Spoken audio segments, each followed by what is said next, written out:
objetivo de trabajar por el cuidado y la conservación de la naturaleza de nuestro país.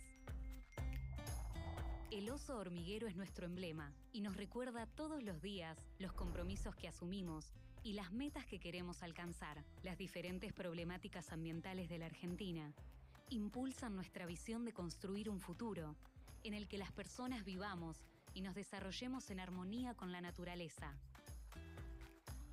En 1988 nos unimos a WWF y generamos una alianza que potencia nuestras acciones a nivel global.